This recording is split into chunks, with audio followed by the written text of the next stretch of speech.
Екі кештің арасында бөлеген телефон шалды. Амандық саулық жоқ бірден. Достым, үйдесің бе, кетіп қалма. Төкеңдікіне барамыз. Қазір 2-3 адамды машинама мінгізіп алам. Барып төкеңді әйелінен ажырастырамыз. Не болып қалды, тыныштық па өзі? Сұрама, өткенде айтып едім ғой. Сол рас шықты деп бөлеген ұялы телефонды өшіре салды. Біз кешкі асты енді ішіп болып еді. Қарсы алдымда отырған Марияш кім ол, не дейді? Не боп қапты деп сұрақтың астын алды. Звондап жатқан бөлеген екенін, өзімнің де онша түсінбегенімді, қазір оның ағасы Төлегеннің үйіне баратынымызды айтып, әзер құтылдым. Ал егер Төлегенді әйелінен ажыратуға бара жатқанымды айтар болсам, онда анық тергеудің астында қалар едім. Темекімде үзуме қыстырып, балконға шықтым. Көз алдымда Төлеген мен әйелі Айымгүл келе қалды. Төлеген жасы 40-тан асқан, қырма сақал, жігіт ағасы. Бойы ортадан жоғары, қой көзді, қалың қасты, сидиған арық, мұрны қоңқиған ауыл қазағы. Өзі бір күлсе рахаттана күлетін, титтейде арамдығы жоқ аңқылдаған кісі. Міне, сол аңқылдаған мінезі үшін қалтарысы көп мына заманда таяқты жебақ келеді. 10 жылдық мектепті бітіріп әскерге барып келген соң әкесі марқұм тірі кезінде атастырып қойған Маржанға үйленді. Маржан үңкінің баласындай кірпігі жыпылықтаған қыз еді.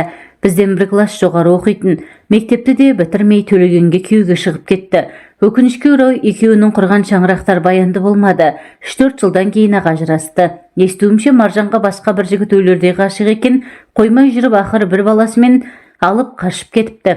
Сондықтан оларды ажырасты деуге де келмес. Ыза болған Төлеген әйелінің үйде қалған көйлек көншегін, төркініне келген көрпе жастығын қораның қақ ортасына жинап, от қойып өртейді де ертесіне Шымкент қайдасың деп тартып отырады. Бұл кезде біз інісі Бөлеген екеуміз институттың 2-ші курсында оқитынбыз. Жатақхананың комендантымен келісіп, Төлегенге орын алып бердік. Содан ол біраз күн жынсыз бақсыдай болып жүрді де, бұрынғыдай арқын-жарқын қалпына қайта түсті. Біздің институтта бір жігітке 5 қыздан келетін, курстағы қыздардың арасында бір жұлымырлары болатын. Солар үйрене келе Төкеңді кезек-кезек қолтықтап алып, менің күйеуім дейтінді шығарды. Ондай кезде Төкеңнің екі беті дуылдап, қызарып шыға келетін. Уақыт өтіп жатты. Әскерде жүргенде алған электрик мамандығым зауытқа кірді. Жұмысы 3 ауысымдық еді. Алатын айлығы әжептәуір болғанмен бойдақ адамға қайдан жетсін. Көп замай жатақханаға да электрик бұрып орналасты. Тіпті арагідік біреулердің де жұмысын істеп беретін. Бір күні Бөлеген келді де екі өкпесін қолына алып, достым, айтшы, ана Төлегенге, ол жағызға жоламасын, оның қандай қыз екенін білесің ғой. Аңқаудың ақшасын сорып тауысатын болды. Мені қойшы, ауылда аузын ашып отырған анасына да көк тиын бере алмай жүр. Қуаяқ ол жағыздың есебін тауып, оған тиіп алуы да мүмкін. Өзің неге айтпайсың? Айта-айта шаршадым, түсінбейді, тура басын айналдырып қойғандай. Онда не істейміз? Мен сөйлесуін сөйлесем ғой, бірақ сөзден ешнәрсе шықпаса қайтеміз. Одан да ол жағыздың аузынан қитып, Төкеңді Забираға үйлендіріп қояйық та. Ол Төлегенге тиер ме екен? Әрине тиеді, жасы да өтіп барады. Бізден 2-3 жас үлкен. Қысқы сессиядан кейін стипендия ала алмаған соң қатты қиналып жүр. Ауылынан ақша жіберетін ешкімі жоқ, әкесі ауру, шешесінің тапқаны балаларынан артылмайды. Өткенде маған сырын айтып, осы оқуды қоя тұрсам бекен, қатты қиналып кеттім деген. Егер көнсе тамаша болар еді. Сол күні-ақ Забирамен оңаша отырып сөйлестім. Осылай да осылай. Сен біздің ағамыз Төкеңе күйеуге шық. 1-2 жылда зауыттан пәтер алады. Әзірше осында тұра беріңдер дедім. Забира көнбей қойды. Ол жағызбен жүреді дейді ол. Бар болғаны осы. Төкең ол жағызбен жүрмейді. Ол жағыз онымен жүреді. Қалай түсінбейсің? Түсінбейтін не бар, ұнататын шығар. Ал егер ұнатпаса жігіт емес пе? Қыздың жетегінде кете бере ме? Айтып отырғанның бәрі рас. Оның бер жағында менікі де қып-қызыл зорлық. Әр адамның өзіне лайық мінезі, сезімі, арман тілегі бар ғой. Сол Забира кейін оқуды бітіріп, өз ауылында мұғалім боп істеп, біраз жүріп қалады да, ақылды қатыны өлген 5 балалы тракторшыға күйеуге шығады. Ал біз Бөлеген екеуміз қоймай жүріп ақыры Төкеңді ол жағыздан ажыратып алдық. Арада 5-6 ай өткенде Төкең келіп тұр, мен үйленетін болдым. Кімге? Сен танымайсың, институтта оқиды. Аты Света. Орыс па? Жоқ, қазақ. Дұрысы Сақып Жамал болуы керек. Болуы керегіне ойбаяу, атын да анық білмейсің. Ал фамилиясы кім? Кімнің қызы? Не жұмыс істейді? Төкең бірін білсе, бірін білмейді. Егер білмесеңіз, анығын мен айтайын. Ол келіншектің шын аты Сейпі Жамал. Сақып Жамал оның әпкесінің аты. Жұртпен танысқанда өзін кейде Света, кейде София, кейде Сәпия, кейде әйтеуір солай айта береді. Өзі Қызылорда жақтың қызы. Кооператив техникумда 4-ші курста оқиды. Кешке ресторанда даяшы болып істейді. Сенің де білмейтінің жоқ. Бірақ ол менімен жүреді. Қазір 2 қабат. Енді мен әші білініп қалғанша үйленуім керек. Әйтпесе жұртқа масқара боламыз деп Төкең шарасыздық танытты. Тіліме көнсеңіз үйленбей тұра тұрыңыз. Ақыры той жасап жұртқа жарияламай, өз білгендеріңізді істеп жүр екенсіздер ғой, солай тұра беріңіздер. Мен сізге айтайын, қазіргі тұрған пәтері жалдап алған баспанасы емес, бір дәудің берген сыйы. Іштегі баласы да соныкі болса керек. Төкең біздің бөлмеден басы салбырап шықты. Болған әңгімені Бөлегенге айтып бердім. Ойбай деп. Інісі өзін қойырға жер таппады. Мен сорлы ағам қашан көрсең, өңшең бір сұмырайға жолығады да жүреді. Енді қайттым. Қайтетін ешнәрсе жоқ. 3-4 күннен соң Төкеңнің екезуі 2 құлағында, қуанышы қойнына симай жетіп келді. Мына үйленіп қойған ба деген арам ой сап ете түсті. Келі мені құшақтай алды. Рахмет саған бауырым. Мені бір анық пәледен құтқарып қалдың. Сенің айтқаның бәрі рас болып шықты. Менің үйленгенім дегенім сол-ақ екен. Света жайылып салды. Үйленген соң апаңды осында алып келеміз. Ауылдағы үйді, мал палын сатып, мына пәтер менікі, мұны да сатып үлкен үй аламыз дейді. Ең қызығы медкарточкасынан оқып қалдым. Ішіндегі баласы 5 айлық екен. Ал біздің танысқанымызға 3 айда болған жоқ. Сонымен Төкеңді тағы да жыратып алдық. Қазақ айтады, момынға күн жоқ деп. Ал біздің Төкең момын ғана емес, аңқауда. Кім не айтса соған сенеді. Өзі өтірік айтпайды, ешкімнің ақысын жемейді. Тіпті өзінде болса барын бере салады. Нағыз тесік қалтаның дәл өзі.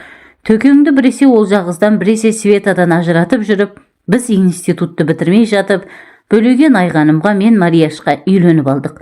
Әрқайсымыз 2 балалы болып, сол кездегі тәртіппен әскерге де бармадық. Ал Төкең сол бойынша сүрбойдақтың қамытын киіп, сопайып жүріп қалды. Зауыттан бір бөлмелі пәтер бұйырып, анасының қолына алды. Бөлеген жолдамамен Созаққа кеткен. Мен инженер келіншегіммен қалада қалдым. Күнделікті тәш-пішпен Төкеңді іздей қоймадық. Тағы 1-2 жыл өткенде үйленді-ау сүрбойдағы ағамыз. Алған әйелі Айымкүл, ақсары келген, ашық жарқын адам екен. Бұрынғы күйеуі суға кетіп, қайтыс болыпты. Әспетте Төкеңнің реңі кіріп қалыпты. Үсті басы мұнтаздай, көйлегі түктеулі, тамағы пісірулі, еркек бейшараға көп нәрсе керек емес қой. Біз отбасымызбен сиректе болса араласып тұрдық. Тек соңғы кезде үйлерінде солақпандай бойдағы жігіт пайда болды. Бір жолы солардікіне барып келген соң, Марияш жағымсыз әңгіменің шетін шығарды. Айымкүлден бір нәрсе сұрамақшы болып, кухняға кірсем, әлгі жігітпен екеуі қол ұстасып алған, бір-біріне үздіге қарап тұр. Содан қорқып кетіп коридордағы ваннаға кірдім де, суда ағызып бетімді жуа бердім. Сен де бір қызық екенсің, қай-қайдағын айтып. Ол жігіт Төкеңнің қимас дос емес пе? Төкеңді қайдам, ол Айымкүлмен де дос болып алыпты. Осыдан бір бәле шықпаса көрде тұрып. Егер бір бәле шыға қалса, барып ажыратамыз да оған үйрендік қой. Бірақ сен тағы біреуге бір нәрсе деп жүрме. Шынымен Марияштың күдігі рас болып шыққаны ма?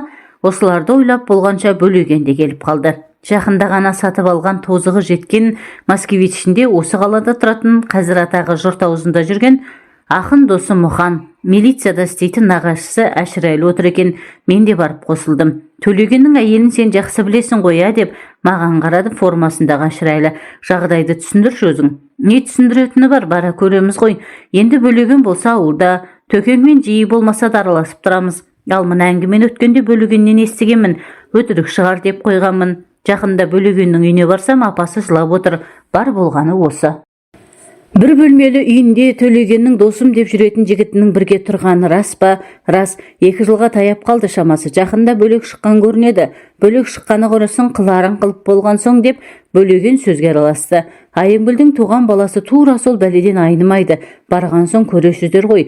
Енді Айымкүл не дейді? Не деуші еді? Мойындайды дейсіз бе? Ант су ішіп адалмын деп жылайды. Әне-міне дегенше Төлегеннің үйіне келдік. Әйелі де өзі де үйінде екен. Төкең аңқылдап, құшақтап, амандасып, бәрімізді төрге сүйреп әлек. Ал Айымкүл болса іші бір жағымсыз нәрсені сезгендей сазарып, бозарып шыға келді. Милиционер емес пе баяғы? Әшекең шай ішіңіздер дегенде қаратпай Төлеген мен Айымгүлді алдына отырғызып қойып, сұрақтың астын алды. Ай Төлеген, әлгі жолдасым дегеніңнің аты кім еді? Ол саған қандай жолдас, үйінде қанша уақыт жүрді? Қазір қайда? Онымен баяғыда әскерде бірге служит еткенбіз. Аты Бағдат, өзі Түркістанның жігіті, әйелінен ажырап, жұмыссыз сандалып жүр екен. Зауытқа орналастырып пәтер тапқанша үйде жүре тұр деген едім. Сол 2 жылдай жүріп қалды ғой, жақында ғана пәтерге шықты. Сенмен бірісімен де істей ме? Жоқ, басқасымен де. Барлық жағдайын жасап беріпсіз ғой, 2 жақты жұмыс істесін деп. Ақын жігітіміз түсініп қарқылдап күліп жіберді. Біз де күлдік. Төкен бейшара басын төмен салып мүсәпір халге түсті. Ал келін шырағым, деді Әшекең Айымгүлге қарап. Біздің неге келгенімізді шын сезіп отырған болар, шыныңды айт, әлгі Бағдатпен араларыңда бір нәрсе болды ма? Жоқ деп ыршып түсті Айымгүл. Бәрі өтірік, әшейін енемнің айтып жүргені. Әйтпесе не көрініпті? Қасымда байым, басымда баспанам бар. Қалай сенесіздер сондай сөзге? Айымгүл қыстығып жылап жіберді. Мен біртүрлі болып аяп кеттім. Онда шақырыңдар ол жігітті, сөйлесейік. Бөлеген қасына Мұханды ертіп машинасымен тез барып Бағдатты алып келді. Ұзын бойлы қарасы жігіт отырғандардан қол беріп амандасып, басын төмен салып бір шетке отырды. Әшекең енді оны сұрақтың астын алды. Ал жігітім, біз сенің үстіңнен түскен арызды тексеруге келдік. Сенің мына Айымгүл келімен қандай байланысың бар? Ешқандай, тек жүретін жерім болмай біраз осында тұрдым. Төкеңнің өзі қалағаныңша жүре бер деген. Сен өзі қандай адамсың? Жүре бер десе жүре бересің бе? Айналдырған жалғыз бір бөлмелі үй, мұның қай жағына жатасың? Келген кеткеннен де ұялмайсың ба? Сен еркек емес, еш шығарсың. Қазір ана бесіктегі баланы көреміз. Одан кейін не дер екенсің? Ал Айымгүл келін, сен де мойындамай отырсың. Енді бәрібір жақсы болмайды. Шешесі мен інісі сырт айналған соң сенен ажырасады. Одан да мына жігітпен байланысқан болсаң, мойында да осының етегінен ұста, деді Әшекең ашу шақырып зілдене сөйлеп. Мыналардың жүріс тұрысынан, бұған айтқан сөздерінен бәленің бәрін біліп қойды ғой деймін. Әкеліңдер баланы. Айымгүл сүйретіліп бесікке барды да көтеріп беріп сылқ етіп отыра кетті. Содан дауыс салып жылап жіберді. Бәрі рас, Төкеңнің көзіне шөп салдым. Кешіріңіздер мені. Төлеген, кешір алсаң кешір мені. Мен бұл әңгіме дәл осындай тез бітеді деп ойламаппын. 2 жақта мойындамай құр бекерге біз жаманатты боламыз ғой деп едім. Бірақ қылмыс істеген адам қылмысын мойнына тастамай үнемі көтеріп жүреді деген сөз рас болса керек. Жаратылысы нәзік Айымгүл шыдай алмай ақ кетті. Бұл жерде әрине бір сүйіспеншілік болмаса керек. Ұзақ түндерде келіншекпен оңаша қалған арам жігіт дегеніне жеткен. Бәріміз біраз уақытын түнсіз қалдық. Айымгүл отырған жерінде отырып қалды да, Төлеген не істерін білмей, 2 қолын жұдырықтап алып бір-бірімен соққылап тісін шықырлатты. Жүгіріп барып Бағдатты болмаса Айымгүлді сабайтын шығар деп ойлап едім. Еш нәрсе істемеді. Құрашейін өзінен өзі кіжініп қала берді. Үнсіздікті тағы да Әшекең бұзды. Ал енді Айымгүл, шырағым, сен жинал, киім-кешегіңді алып бесігіңді көтеріп, мына тапқан жігітіңнің соңынан ер. Әшекең айтты, бітті. Айымгүл шифонерді ашып киім-кешегін, баланың жаялығын буып-түйіп салбырап бесікке жақындады.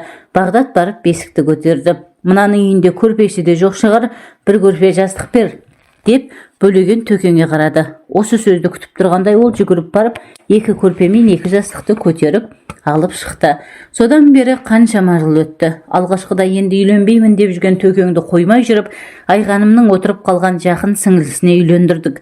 Енді ағайынды екеуі бір-бірімен бажа болды. Қазір 3 бала, 1 қызы бар. Оның үстіне баяғы Маржаннан туған баласын да алып келген. Төкең оны үйлендіріп басына баспана соғып берді. Келіні өте пысық боп шықты. Төкеңе тартқан 2 баласын сүйрелеп, апта сайын үлкен үйге келіп тұрады. Ал Маржан үлкен баласын сыйыстырмаған күйеуінен ажырап кеткен. Қазір одан туған қызымен екеуі ғана. Айымгүл болса оны баяғы еркек артыншақ тастап кетіпті. Аяғын аңдамай шалыс басқан келіншек еркектің тепкісінен кейін азып тозып бұл өмірден баз кешіп кетпекші де болған, бірақ кете алмады. Балпанақтай болып өсіп қалған баласын да қимады. Ол ақыры біреулерге айтып жүріп, баланы баяғы суға кеткен күйеуінің атына жаздырып алды. Қазір соның тілеуін тілеп отыр. Бұл әңгіме толығымен болған оқиға ізімен жазылды. Әрине, кейіпкерлердің аты жөнін түгелдей өзгертілді. Егер олар бұл әңгімені оқи қалса, өздерін тез танып алары анық. Кей кезде Төкеңнің тағдырын араласып жүрген тұрған қыз келіншектерінен ажырастырғанымыз дұрыс пе еді, жоқ бұрыс пе еді деп ойлап қоямын. Ей жігіттер, деді Сабаз, Сендердің ертектеріңе әбден тойдым. Ана қызбен таныстым, мына қызбен жүрдім дейсіңдер. Осы бұл жылдардың десіп келе жатқаныма биыл тура 5 жыл толады. Тындырған түктерің жоқ. Тек мына Оралбай ғана нағыз жігіт 2 рет үйленіп үлгерді. Қане келісіп алайық. Қазір мен мына бөтелкені айналдырамын. Аузы кімге қараса сол шынын айтатын болсын. Біз 5 жігіт едік. Соңғы курстың студенттеріміз. Жылдағыдай мақта теримінде жүріп жатырмыз. Кешелі бері жауған жауын жан рахаты болды. Көрпенің астына кіріп алып ұйықтадық ай келіп. Енді міне оңашаланып алып совхоздың қызыл виносын ермек қылып жатырмыз. Сабаз винодан босаған шөлмекті шыр айналдырды. Бөтелкенің аузы Есентайға қарап тоқтады. Ал Есентай шыныңды айт деді. Сабаз жағадан алғандай болып, қанша қыздың шаруасын бітірдің? Ешкімнің де деп шірете қалды Есентай. Мен қыздардың қолын алып амандасқаным болмаса, одан әріге барған емеспін. Жаның шықсын деді Боранбай. Өткенде айтып едің ғой, Гүлжанмен болдым деп. Кешір деді Есентай жалбарына қарап. Әшейін аузымнан шығып кетіпті. Ай сілімтік-ай, өзім де солай ойлап едім. Осыдан ондай еркекті қайдан шықсын деп. Мен Есентайды жақсы білемін. Бір қарағанда қабілетті жігіт, сабақты жақсы оқиды, аздап домбыра тартып әнде салады. Спортсмен, институт футбол командасының қақпақшысы, әттең, ерік күші жоқ. Кім не айтса соны орындауға мәстір. Есентайдың Гүлжанмен жүргенін де рас. Онда да қыздың икемдеуімен. Кім білсін, пысық Гүлжан институтты бітірген соң сопайу ауылға қайтпай-ақ қояйын. Осы бір сыдырғы Есентайға тиіп алайын деді ме. Курстас құрбысының үйлену тойынан шығып, шүрегендей қылып жатын бөлмесіне алып келсе де, таң атқанға дейін түк бітірмепті ғой Есентай. Есентай, сен түсінікті болдың деп Сабаз бөтелкені алып қайта айналдырды. Кезек Оралбайға келді. Менің сырымды бәрін білесің ғой. Несін айтамын деп қашқақтады ол. Бірінші қатыныңды қалай алдың? Кейіннен неге қоя бердің? Соныңды айт деп мәселені төтесінен қойды Сабаз. Айтсам, менің әке-шешем кәрі кісілер ғой. Бұрынғы туған балалары бірінен кейін бір шетінеп, жалғыз өзімді әзер ұстап қалыпты. Жасым 18-ге толар-толмаста қойырда қоймай үйленуге көндірді. Сол бірінші курсты бітірген жылы жазда әперем деген қызын алмай өзім ұнататын Ақсұлуды алып қаштым ғой. Шындығында мен өзім емес, ауылда қалған ұрдажық құрдастарым көрші ауылдан алып қашып келді. Бірақ сүйдім деген Ақсұлуым көнбей қойсын. Ауылдың барлық қатындары жабылып, басына орамал сала алмады. Ақыры болмаған соң жеңгем, еркек болсаң әрекетіңді қыл деп құлағыма сыбырлап мені қыз отырған бөлмеге кіргізіп жіберді. Ақсұлу жаным деп қасына жақындап барып едім, қатты бір нәрсемен бетіме салып кеп жібергені көзімнің оты жарқ етті. Мұрнымда зақымданған болу керек, жылымшыған саулап қоя берді. Теріс айналып тұра жүгірдім. Сонымен не болды? Не болушы еді? Мұрнымнан қан аққанды әзер тоқтаттым. Ақсұлуды үйіне апартқызып тастадым да сол түні әкем айтқан қызды алып келдім. Бірақ бірге тұра алмадық. Сендерге өтірік, мағансың тура тіреуліктерсің. Тұр десең тұрады, жат десең жатады. Не қылығы жоқ, не сөзі жоқ, мыңқ етпейді. Айналып келіп үндемей тірлігін істей береді. Тіпті ажырасқанда да ләм-мим демеді. Мына Сабаздың 2 қыз алды дегені осы. Жігіттер, сен қыз алмағансың, қуырша қалғансың деп әбден күліп алды. Бір-бірден қырлы стаканды толтырып алып, тартып жібердік. Тағы бір шөлмек босады. Сабаз бөтелкені шыр айналдырып еді, енді аузы өзіне қарап қалды. Мен соңынан айтайын деп Сабаз бөтелкені маған ыңғайламақшы болды. Төрде отырған Боранбай гүр етті. Қазір айтасың, жасызда бізден үлкенірек, кеуделі де келісті келген Боранбай біздің көшбасшымыз секілді. Төменгі курстың студенттерін есіктегі бөлмеге асырып тастап, бүгінгі оңаша отырысты ұйымдастырғанда сол. Біздің тұяғымыз да қимылдаған жоқ. Боранбай айтатындай інішектердің бірі вино, бірі шай әкеліп есікті сыртынан жауып шығып кеткен. Мен айтсам деп біраз ойланып қалды Сабаз. Өздеріңе талай айтқан Теңгегүл мен Баян туралы хикаялардың бәрі рас. Менен бір класс жоғары оқитын Теңгегүл маған махаббаттың қыр-сырын үйретіп, ақыры мектеп бітірген жылы әскерден келген жігітке күйеуге түйіп алды ғой. Ғашықтыққа елтіп қалған мен байғұс сөзімді қойырға жер таппадым. Тіпті асылып өлмекші де болдым. Бірақ жан тәтті ме жоқ, сол жігітті өлтіруім керек деп өзіме серт бергендіктен бе әйтеуір әзірге дейін аман жүрмін ғой. Сабаз өзінің сөзіне өзі бір күліп алды. Ал Баян өзі жұдырықтай, өзі әдемі қылықты бәле еді ғой. Турасын айтсам, Баян Теңгегүлдің ағасының қызы еді. Алғашқыда менің хатымды Теңгегүлге тасып жүретін, кейіннен екеуміз жүріп кеттік. Мен осында 1-ші курсты бітірген жылы Алматыға барып оқуға түсті де, бір аспиранттың үйінен бірақ шықты. Ай Сабаз, өзің айтпақшы былшылдай бермей төтесіне көш деп күзілдеді Боранбай. Төтесіне көшсем, менің бетімді алғаш ашқан сол Теңгегүл болды. Мектепте жүргенде ме деп елең ете қалды Есентай. Жоқ, осыдан 2 жыл бұрын күздің күні еді. Советский көшесімен салып ұрып келе жатсам, менен көзін алмай Теңгегүл алдымнан шыға келсін, күйеуге тигелі көрмеппін. Екеуміздің хикаямыз мектепке ғана емес, бүкіл ауылға аян болған еді. Оның бер жағында бізге ағайын болып келетін күйеуі қызғаншақ деп еститінмін. Не керек өкпелеген түр танытып Теңгегүлге бір ретте жолықпағанмын. Иә, жігіт қалың қалай деп жайраңдап амандасты ол. Қыз кезінде етсең деді, әжептәуір ысылыпты. Жағы сопайып, көзі бақырайып, солқылдақ келіншек болыпты. Екеуміз аттам жердегі саябаққа барып, ұзақ әңгімелестік. Сені сағындым деді ол.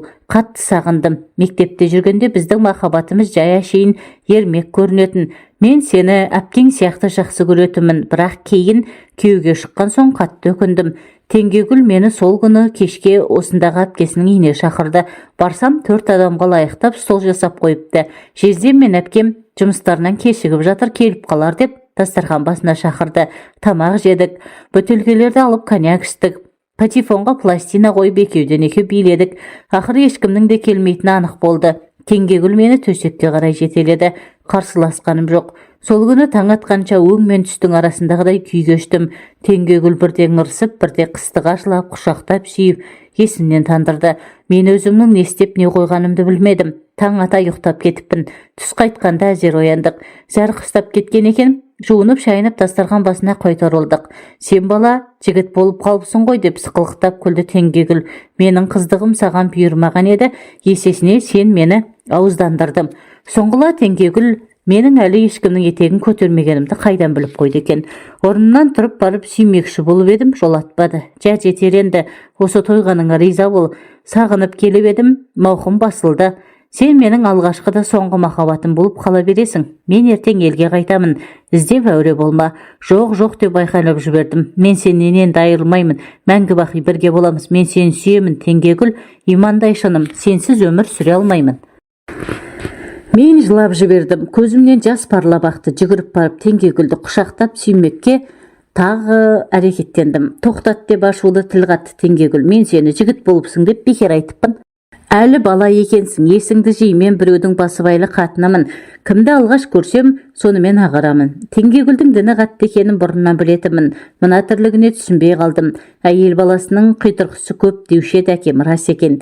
Не керек, басым салбырап жатақханаға қайттым. Сабаздың әңгімесінен кейін бәріміз үнсіз қалыппыз. Есентай құй деп әмір берді Боранбай. Қырлы стакандарды соғыстырып тағы ішіп алдық. Әй Сабаз, одан кейін не болды деп сұрады Оралбай. Ештеңе де болған жоқ, Теңгегүлді қайтып көрген емеспін. Іздеп бармақшы боп талай оқталдым, бірақ бара алмадым. Ал Баян ше? Ол Баянның күйеуі параламын деп сотталып кеткен. Осында оқитын құрбысының жақында сәлем айтып адресін беріпті. Хабарласуға құлқым болмады. Ал болдыңдар ма деп сөзге ыңғайланды Боранбай. Ал мына коммунистен бәрібір ешнәрсе шықпайды деп мені нұсқады. Өліп өшкен Анжеласының некесін қиып той жасағанға дейін бір талшасын жерге түсірмейді. Енді мен тыңдаңдар. Ауылдағы орталау мектепті бітірген соң әрі қарай оқи алмадым. Жақын жерде орта мектепте болмады. Оның үстіне әкем жылқы бағуға жәрдемші де керек болды. Біздің Шаянның жері шүйгін ғой шіркін. Қысы жазы жылқылар өз аяғымен тамағын тауып жейді. Тек ит құстан аман сақтасаң болғаны. Бірақ жас адам жеке жүргеннен жалығады екен. 2 жылдан соң оқимын деп қиғылық салдым. Ақыры болмаған соң әкем совхоздың орталығында тұратын Жамағайын туысымыздың үйіне апарып тастады. Үйдің егесі 2 жыл бұрын аяқ астынан ауырып қайтыс болып кеткен еді. Артында әлі мектепке бармаған 2 баласы қалған. Әйелі мені жаныма жалау боларсың деп жақсы қабылдады. Расында да ауыл жағдайында еркексіз үйдің күні қараң. Малға қарап, малағын шығару керек, отын жарып, жоңышқа ұру керек. Енді соның бәрі менің мойнымда. Оның бер жағында орталыққа қатынағандарға шешем сыққан майы бар ма, қақтаған еті бар ма, сыбаға да беріп жіберді. Бәрі ойдағыдай еді. Әңгіменің қызығы қар жауып, күн суыған соң басталды. Жеңешем алдымен қоржын тамның екінші жағында жатқан мені жаурап қаласың деп от жағылатын өзінің бөлмесіне кіргізіп алды. Байқаймын, күн өткен сайын төсектеріміз жақындап келе жатқандай ма? Мен де тірі жанмын ғой, төсекке жатқан соң жеңешемнің демалысын, жүрек соғысын тыңдай бастаймын. Бір күні маған қарай жалаңаш білегін созғандай болды. Одан әрі шыдам қалмады. Лып етіп төсегіне кіріп бардым. Кет әрі деген жоқ.